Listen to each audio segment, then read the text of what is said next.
भारतवर्ष में उस समय इस्लाम का प्रचार नहीं हुआ था। राजा पृथ्वीराज चौहान उस समय भारत पर शासन कर रहे थे। राजा पृथ्वीराज नियमित रूप से अपने रक्षकों के साथ पूजा करने के लिए मंदिर जाते थे। उस समय भारत के लोग देवी देवताओं और अग्नि की पूजा करते थे। वे अज्ञानता और कुसंस्कारों में डूबे हुए थे। इसी समय एक रात हजरत ख्वाजा मोइनुद्दीन चिश्ती रहमतुल्लाह अलैहि अपने घर में सो रहे थे। गहरी रात में उन्होंने एक ख्वाब देखा। उन्होंने देखा कि रसूल सल्लल्लाहु अलैहि वसल्लम कह रहे हैं, हे ख्वाजा मोइनुद्दीन, तुम हिंदुस्तान जाओ, वहां जाओ और दीन का प्रचार करो, इस्लाम का संदेश फैलाओ। हिंदुस्तान के लोग कुसंस्कारों में फंसे हुए हैं, तुम जाओ और उन्हें अल्लाह के रास्ते पर लाओ। यह ख्वाब देखने के बाद ख्वाजा मोइनुद्दीन चिश्ती जाग गए। इसके बाद उन्होंने देर नहीं की और अगले दिन अपने कुछ साथियों के साथ हिंदुस्तान के रास्ते पर निकल पड़े। कई दिनों तक लंबा सफर तय करने के बाद वे भारत के राजस्थान के अजमेर नामक स्थान पर पहुंचे। उस समय वहां राजा पृथ्वीराज चौहान का शासन था। उनके खिलाफ बोलने की किसी में हिम्मत नहीं थी। उधर ख्वाजा मोइनुद्दीन चिश्ती और उनके साथी लंबा सफर तय करने की वजह से थक चुके थे, इसलिए उन्होंने अजमेर के तारागढ़ पहाड़ के नीचे आराम किया। इसी दौरान नमाज का समय हो गया। ख्वाजा मोइनुद्दीन चिश्ती ने अपने साथियों से कहा,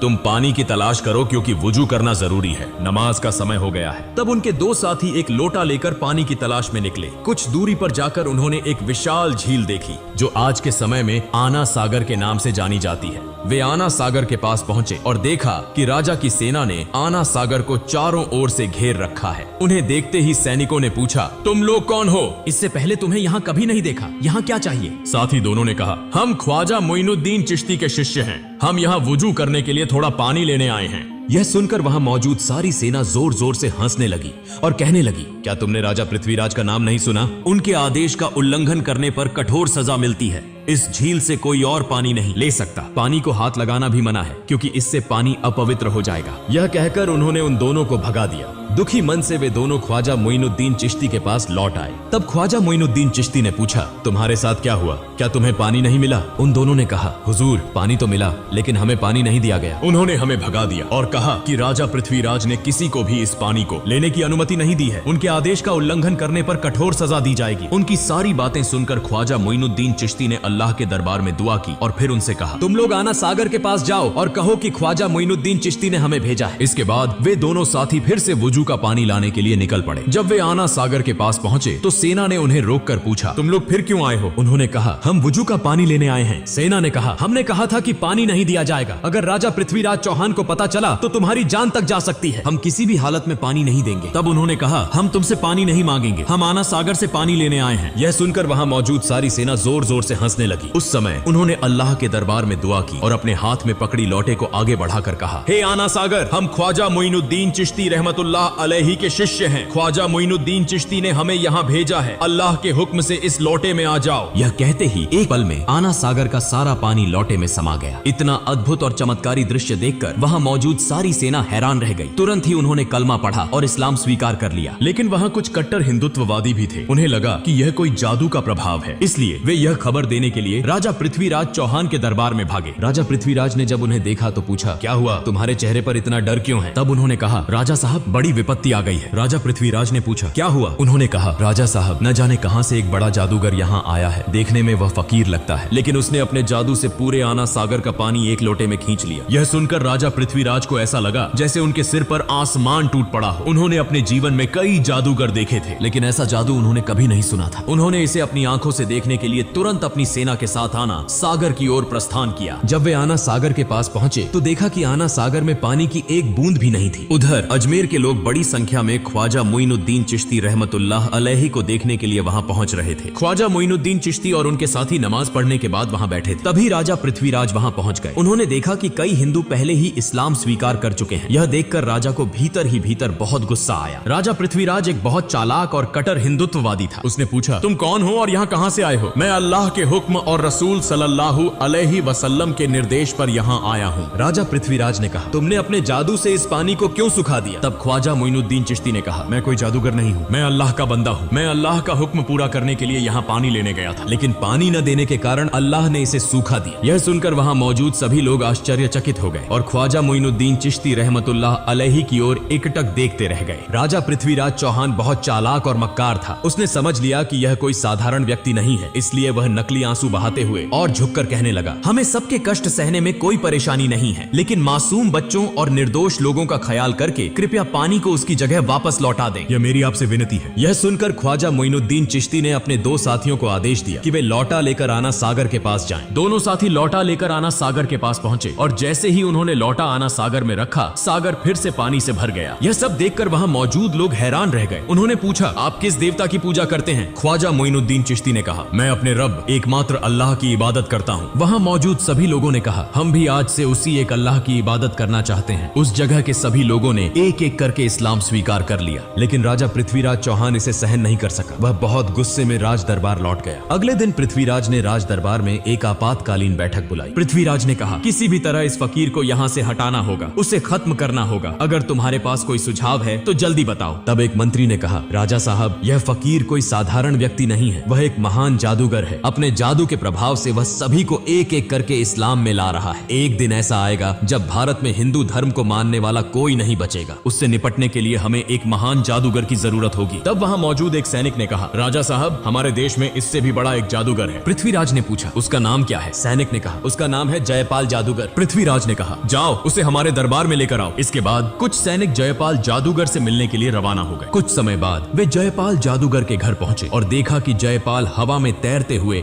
गहरी ध्यान अवस्था में है। जैसे ही उसने सैनिकों को देखा, वह नीचे उतर आया और कहा, राजा ने तुम्हें भेजा है ना? यह सुनकर सैनिक चौंक गए। उन्होंने सोचा कि अब काम बन जाएगा। उन्होंने सारी बातें जयपाल जादूगर को बताई। फिर वे जयपाल जादूगर को राज दरबार में लेकर आए। जयपाल ने पूछा, राजा साहब, आपने मुझे क्यों बुलाया है? राजा पृथ्वीराज ने कहा, हमने सुना है कि आप भारत के सबसे बड़े जादूगर हैं। हम एक बड़ी समस्या में फंसे हैं और आपको इसे हल करना होगा। जयपाल ने कहा, बताइए, मैं आपके लिए क्या कर सकता हूँ? पृथ्वीराज ने कहा, आप भी हिंदू हैं और हम सभी हिंदू हैं, लेकिन कहीं से एक फकीर आया है। वह अपने जादू के प्रभाव से एक एक करके सभी को हिंदू धर्म छोड़कर इस्लाम में ले जा रहा है। आपको उससे मुकाबला करना होगा। अगर आप उसे देश से भगा सकते हैं या उसे खत्म कर सकते हैं तो आपको एक बड़ा इनाम दिया जाएगा। यह सुनकर जयपाल जादूगर ने कहा, महाराज, आप चिंता न करें। कितने बड़े बड़े जादूगर मेरे सामने झुके हैं और यह तो केवल एक साधारण फकीर है। इसे खत्म कर ही मैं आपके सामने आऊंगा। इसके बाद जयपाल जादूगर अपने जादू की मदद से गरीब नवाज ख्वाजा मोइनुद्दीन चिश्ती रहमतुल्लाह अलैहि को खोजने निकला। कुछ दूर जाने के बाद जयपाल जादूगर ने देखा कि ख्वाजा मोइनुद्दीन चिश्ती रहमतुल्लाह अलैहि तारा पर्वत की एक चट्टान के कोने में अल्लाह की इबादत में मग्न है। वह कोई दिशा नहीं देख रहे। यह देखकर जयपाल जादूगर पीछे से उस दिशा में बढ़ा और बोलने लगा, इस फकीर को मारना मेरे लिए कोई बड़ी बात नहीं है। मैंने पीछे से आकर देखा भी नहीं, यह कौन सा जादू है? यह कहकर उसने अपने जादू से उस पर्वत से एक विशाल चट्टान को उठाया और जैसे ही वह ख्वाजा मोइनुद्दीन चिश्ती को दबाने के लिए जा रहा था, ख्वाजा मोइनुद्दीन चिश्ती रहमतुल्लाह अलैहि ने अपनी अंगुली उठाकर कहा, हे तारा पर्वत की चट्टान, क्या तुम नहीं देख रहे कि मैं अल्लाह की इबादत कर रहा हूँ? अगर तुम अल्लाह की तरफ से आई हो तो मुझे दबाकर मार दो, और अगर तुम शैतान की तरफ से आई हो तो वहीं खड़ी रहो। यह सुनते ही चट्टान वहीं रुक गई, 1 इंच भी नहीं हिली। जयपाल जादूगर एक के बाद एक जादू दिखा रहा था, लेकिन कुछ भी कर नहीं पा रहा था। इस शक्ति को देखकर जयपाल जादूगर हैरान और चकित हो गया। उसने समझ लिया कि यह साधारण व्यक्ति नहीं है और मेरे जादू का यहाँ कोई असर नहीं होगा। इसलिए बिना देर किए जयपाल जादूगर ने ख्वाजा मोइनुद्दीन चिश्ती रहमतुल्लाह अलैहि के सामने हार मान ली और इस्लाम धर्म स्वीकार कर लिया। अगले दिन से पूरे भारत में यह खबर फैल गई कि भारत का सबसे बड़ा जादूगर जयपाल एक फकीर के सामने हार गया और उस फकीर का नाम गरीब नवाज ख्वाजा मोइनुद्दीन चिश्ती रहमतुल्लाह अलैहि था। उसने इस्लाम धर्म अपनाया और उसी रब की इबादत की जिसके सामने किसी भी शक्ति का मुकाबला नहीं हो सकता। भारत के लोग कहने लगे, वह जिस रब की इबादत करता है उसकी शक्ति कितनी बड़ी होगी कि उसका सामना करने के लिए कोई भी शक्तिशाली नहीं है। हमें भी उसी रब की इबादत करनी चाहिए। यह कहकर लोग दल बदल कर इस्लाम धर्म अपनाने के लिए ख्वाजा मोइनुद्दीन चिश्ती रहमतुल्लाह अलैहि के पास जाने लगे। यह खबर पाकर राजा पृथ्वीराज चौहान बहुत चिंतित हो गया। वह समझ नहीं पा रहा था कि अब क्या करे। तब एक मंत्री ने कहा, राजा साहब, जयपाल जादूगर ने इस्लाम धर्म स्वीकार कर लिया है और बहुत से लोग एक एक करके इस्लाम धर्म अपनाने जा रहे हैं। मुझे लगता है कि वह साधारण व्यक्ति नहीं है, उसकी बहुत शक्ति है, उसे हराना असंभव है। हमें उसकी बात माननी चाहिए। राजा पृथ्वीराज चौहान ने कहा, इतनी आसानी से मैं हार मानने वाला नहीं हूँ, इसलिए तुम लोग जाओ और उस फकीर को यहाँ बुला कर लाओ। इसके बाद कुछ सैनिक उस फकीर के पास खबर देने के लिए रवाना हो गए। वे वहाँ पहुँचे और कहने लगे, राजा साहब आपको बहुत महत्वपूर्ण बात करने के लिए बुला रहे हैं। तब ख्वाजा मोइनुद्दीन चिश्ती रहमतुल्लाह अलैहि खुद राजपथ पर राजा पृथ्वीराज चौहान से मिलने के लिए निकल पड़े। इसी दौरान उस इलाके में एक हिंदू पंडित था जो रोज पूजा करने मंदिर जाता था और मूर्तियों के सामने दूध अर्पित करता था। एक दिन उसकी बेटी ने पंडित से पूछा, पिताजी, आप रोज दूध लेकर मंदिर जाते हैं और वह दूध मूर्तियों के सामने डालते हैं, क्या मूर्तियां दूध पीती हैं? पंडित ने कहा, बिल्कुल नहीं, मूर्तियां कभी दूध नहीं पीती, हम उन्हें पूजा करते हैं। उसकी बेटी ने कहा, पिताजी, मैं देखना चाहती हूँ कि क्या सचमुच यह मूर्तियां दूध पीती हैं? पंडित ने कहा, ऐसी बातें नहीं करनी चाहिए, यह हमारी हमारे भगवान की मूर्तियां हैं। क्या मूर्तियां कभी दूध पीती हैं? लेकिन उसकी बेटी ने कहा, पिताजी मैं आज दूध लेकर जाती हूँ और देखती हूँ कि ये मूर्तियां सच में दूध पीती हैं या नहीं। फिर एक दिन उसकी बेटी दूध लेकर मंदिर पहुंची और मूर्तियों के सामने कहने लगी, तुम हमारे भगवान हो तो तुम्हें तो मेरी बात सुननी चाहिए। मैंने दूध लाकर लाया है, तुम इसे पी लो। लेकिन मूर्तियों से कोई उत्तर नहीं मिला। लड़की फिर बोली, क्या हुआ? क्या तुम मेरी बात नहीं सुन रहे हो? तुम इस दूध को पियो, मैं इसे अपनी आंखों से देखना चाहती। लेकिन मूर्तियों से कोई उत्तर नहीं आया। तब लड़की ने खुद अपना सिर मूर्तियों के सामने धर लिया और रोते रोते खून बहाने लगी। ठीक उसी समय गरीब नवाज ख्वाजा मोइनुद्दीन चिश्ती रहमतुल्लाह अलैहि वहां से गुजर रहे थे। उन्होंने रोने की आवाज सुनी और मंदिर में प्रवेश किया। उन्होंने देखा कि एक लड़की का सिर खून से सना हुआ था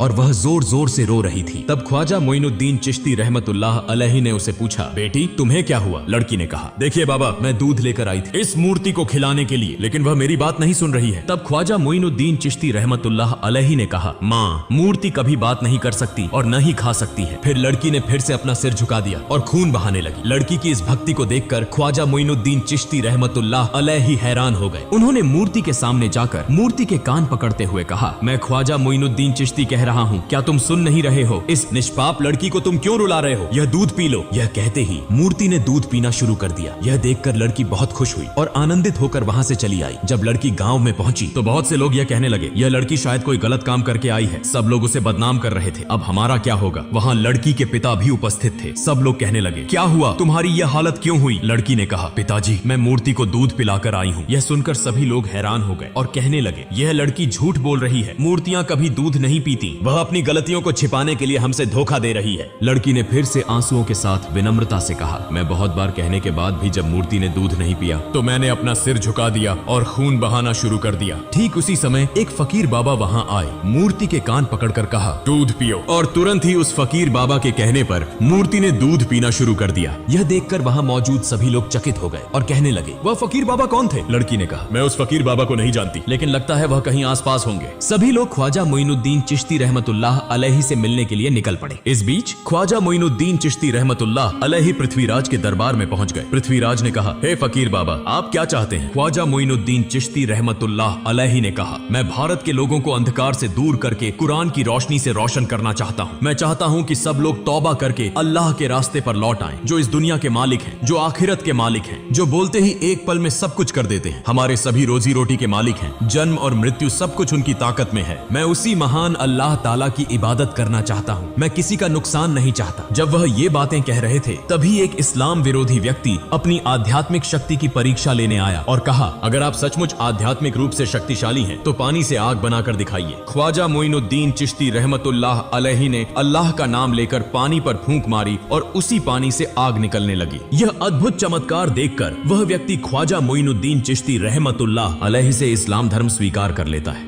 इस समय दरबार के सभी लोग, राजा पृथ्वीराज भी यह समझ गए कि ऐसे अल्लाह वाले व्यक्ति के साथ कभी मुकाबला नहीं किया जा सकता। कई चमत्कारी घटनाओं को देखकर उन्होंने कोई देर नहीं की, माफी मांगी और साथ ही ख्वाजा मोइनुद्दीन चिश्ती रहमतुल्लाह अलैहि के हाथों में हाथ डालकर उनके मुरीद बन गए और इस्लाम धर्म स्वीकार कर लिया। ख्वाजा मोइनुद्दीन चिश्ती रहमतुल्लाह अलैहि ने उन्हें माफ कर दिया। फिर ख्वाजा मोइनुद्दीन चिश्ती रहमतुल्लाह अलैहि वहां से चले गए और अपने साथी संगियों के साथ तारागढ़ पहाड़ के उस स्थान पर स्थित हो गए। ख्वाजा मोइनुद्दीन चिश्ती रहमतुल्लाह अलैहि जब एक स्थान पर अल्लाह की इबादत में मग्न थे, ठीक उसी समय एक हिंदू पंडित और अन्य लोग उस स्थान से गुजर रहे थे। तब पंडित की बेटी ने कहा, देखो वह फकीर बाबा जो बैठे हैं, वही फकीर बाबा अपने शब्दों से मूर्ति को दूध पिलाए थे। फिर वे सभी ख्वाजा मोइनुद्दीन चिश्ती रहमतुल्लाह अलैहि के पास पहुंचे और कहा, हे फकीर बाबा, आप कौन हैं और आप किस जादू को जानते हैं कि आपकी बातों से मूर्ति दूध पीने लगी? ख्वाजा मोइनुद्दीन चिश्ती रहमतुल्लाह अलैहि ने कहा, मैं तो अल्लाह का एक बंदा हूँ, मेरी बातों से कुछ नहीं होता, जो अल्लाह कहता है वही होता है, मैं उसी अल्लाह की इबादत करता हूँ। तब उन्होंने कहा, हम आज से उस अल्लाह की इबादत करना चाहते हैं। इस भारत में तो सब लोग एक एक करके इस्लाम धर्म स्वीकार कर रहे हैं, हमें भी इस्लाम धर्म स्वीकार कराइए। फिर वे सभी इस्लाम धर्म स्वीकार कर गए। कुछ दिनों बाद ख्वाजा मोइनुद्दीन चिश्ती रहमतुल्लाह अलैहि एक जंगल के बीच से गुजर रहे थे। रास्ते में उन्होंने देखा कि कुछ हिंदू पंडित और वहाँ मौजूद लोग अग्नि पूजा कर रहे थे। यह देखकर ख्वाजा मोइनुद्दीन चिश्ती रहमतुल्लाह अलैहि उनके पास गए और कहा, आप लोग आग की पूजा क्यों क्यों कर रहे हैं? यह आग आपको क्या फायदा देती है? तब उन्होंने कहा, यह आग हमारा खुदा है, हम इसे खुश कर रहे हैं ताकि मौत के बाद नरक की आग से मुक्ति मिल सके। ख्वाजा मोइनुद्दीन चिश्ती रहमतुल्लाह अलैहि ने कहा, ठीक है, अगर आप आग को खुश कर रहे हैं तो इसे छू कर देखिए, देखें क्या आग आपको जला देती है। एक व्यक्ति ने कहा, यह क्या कह रहे हैं, आग को छूने से हाथ जल जाएंगे। ख्वाजा मोइनुद्दीन चिश्ती रहमतुल्लाह अलैहि ने कहा, आप लोग उस खुदा की इबादत कर रहे हैं जो आपको जला देगा, लेकिन मैं ऐसे खुदा की इबादत करता हूँ जिसके हुक्म से आग ठंडी हो जाती है। यह सुनकर एक अन्य हिंदू पंडित जोर से हंसा और कहा, आग का धर्म तो जलाना है और आप कह रहे हैं तो इसे हमें दिखाकर दिखाइए। ख्वाजा मोइनुद्दीन चिश्ती रहमतुल्लाह अलैहि ने कहा, मैं अल्लाह के एक ख्वाजा मोइनुद्दीन चिश्ती रहमतुल्लाह अलैहि हूँ, अल्लाह के हुक्म से तुम ठंडे हो जाओ। यह कहते हुए ख्वाजा मोइनुद्दीन चिश्ती रहमतुल्लाह अलैहि आग के अंदर प्रवेश कर गए, लेकिन वे यह देखकर हैरान रह गए कि ख्वाजा मोइनुद्दीन चिश्ती रहमतुल्लाह अलैहि आग में प्रवेश कर गए, लेकिन एक भी जलन नहीं हुई। यह अद्भुत घटना देखकर वहाँ सभी लोग हैरान हो गए और कहने लगे, आप कौन हैं और आप किस खुदा की इबादत करते हैं? ख्वाजा मोइनुद्दीन चिश्ती रहमतुल्लाह अलैहि ने कहा, मेरा नाम गरीबे नवाज ख्वाजा मोइनुद्दीन चिश्ती रहमतुल्लाह अलैहि है, जो पूरे ब्रह्मांड के पालनहार हैं, उनके सिवा कोई पूज्य नहीं है, वह सारी ताकत के मालिक हैं, मैं उसी अल्लाह की इबादत करता हूँ। यह सुनकर वहाँ मौजूद सभी लोग बोले, हम भी आज से उस मालिक की इबादत करना चाहते हैं, और इस प्रकार वहाँ मौजूद सभी लोगों ने इस्लाम धर्म स्वीकार कर लिया। फिर इस घटना के बाद ख्वाजा मोइनुद्दीन चिश्ती रहमतुल्लाह अलैहि ने भारत में आकर कुरान के प्रकाश से इस्लाम धर्म का प्रचार किया और अल्लाह ताला द्वारा दिए गए चमत्कारों को देखकर करोड़ों हिंदुओं ने इस्लाम धर्म स्वीकार किया। यह एक अद्वितीय उदाहरण बन गया और इस प्रकार पूरे भारत में इस्लाम धर्म फैल गया। प्रिय दोस्तों, अगर आप चाहते हैं कि ख्वाजा मोइनुद्दीन चिश्ती रहमतुल्लाह अलैहि के निधन के बाद हुए चमत्कारों का पाठ हम आपके साथ साझा करें, तो कृपया कमेंट बॉक्स में लिखें और आज के वीडियो के बारे में आपकी राय क्या है कृपया कमेंट करें। आमीन।